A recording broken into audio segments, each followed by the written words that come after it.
RMC, Expliquez-nous.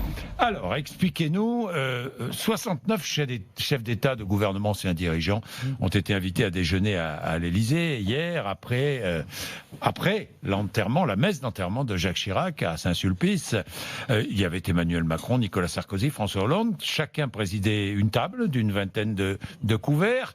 Parmi tous ces chefs d'État, beaucoup d'amis de la France, quelques personnages assez infréquentables. Expliquez-nous. Oui, c'est la règle du jeu. Quand on réunit 69 chefs d'État pour déjeuner, eh bien, il n'y a pas que des enfants de cœur, il y a forcément des dictateurs ou des corrompus ou des dictateurs corrompus.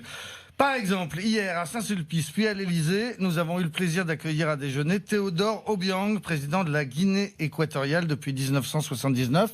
C'est le plus ancien chef d'État en exercice de la planète. Il est arrivé au pouvoir en renversant son oncle, puis en le faisant exécuter. Depuis, il règne sans partage sur ce petit État pétrolier. Il se dit régulièrement victime de tentatives de coup d'État, ce qui lui permet à chaque fois de resserrer la vis des services secrets. Il y a 2 ans, par exemple, 130 opposants ont été arrêtés tous en même temps et condamné à des peines allant jusqu'à 96 ans de prison.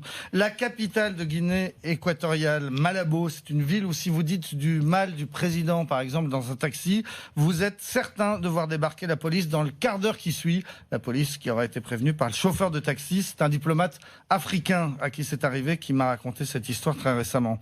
Théodoro Obiang a déjà désigné son successeur. C'est l'actuel vice-président Théodorin Obiang, son fils de 47 ans. Le vice-président est connu pour son immense fortune. Il possédait à Paris un hôtel particulier avenue Foch de 4000 mètres carrés avec 101 pièces sur 5 étages, dont la chambre à coucher qui dépassait les 100 mètres carrés. Le garage accueillait 18 voitures, 4 Bentley, 2 Rolls, 3 Ferrari, 3 Porsche.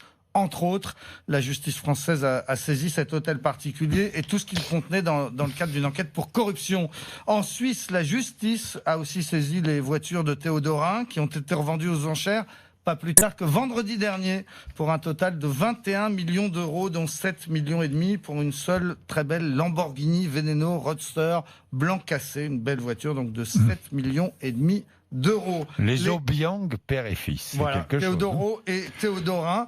L'un et l'autre voyagent de moins en moins parce qu'ils sont poursuivis. Théodoro et Théodorin. Voilà, Théodoro c'est le père, Théodorin c'est le prochain président. Ils voyagent donc de moins en moins parce qu'ils sont poursuivis pour détournement de fonds publics aux États-Unis, en Suisse, en France. Mais le père est tout de même venu donc hier à Paris parce qu'il tenait à rendre hommage à Jacques Chirac. Ce n'était pas le seul chef d'État assez infréquentable, dites-moi. Non, on a aussi remarqué la présence au déjeuner de l'Élysée hier de Faure Gassimbe, président du Togo, fils d'Eyadema Gassimbe, qui avait fait du Togo sa propriété privée.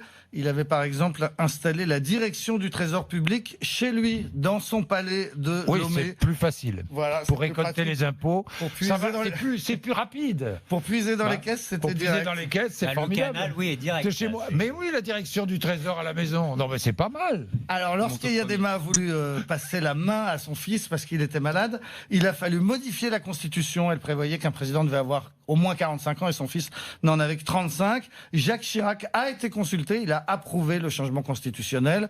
Les textes ont été modifiés et le fils a pu se faire élire. Scrutin marqué par des violences. L'ONU estimera que 500 personnes ont été tuées le jour de l'élection. Les Gassimbe, père et fils, sont accusés par les États-Unis d'avoir en partie construit leur fortune sur le trafic de drogue. C'est le port de Lomé qui servait à l'époque de point d'entrée de la cocaïne colombienne. Denis Sassou Nguesso, le président du Congo-Brazzaville, était également présent. Oui, et lui aussi est au pouvoir depuis 1979, 40 ans, mais lui avec une interruption de 5 ans. Il est revenu aux affaires en 1997 à l'issue d'une guerre civile où ces milices, qu'on appelait les Cobras, ont commis des exactions terribles. Là encore, on est dictateur de père en fils. Denis Sassou Nguesso a déjà désigné son successeur. Ce sera son fils Denis Christel Sassou Nguesso, dit Kiki. Il est soupçonné d'avoir détourné le mois dernier 50 millions d'euros lors de la signature d'un contrat avec une société brésilienne. À Brazzaville, on raconte qu'il ne porte que des chemises faites sur mesure à 1500 € l'unité, ce qui est banal. Mais ce qu'il est moins, c'est qu'il n'aime que les chemises neuves et que donc tous les soirs, il jette à la poubelle sa chemise du jour, une chemise à 1500 €. Je ne sais pas si c'est vrai, mais ça en dit long sur la façon dont les Sassou Nguesso, père et fils, sont vus par les habitants du Congo-Brazza, pays où un habitant sur 2 vit avec moins d'$1 par jour. Il était bon de rappeler tout cela. Merci beaucoup. Merci Nicolas Poincaré.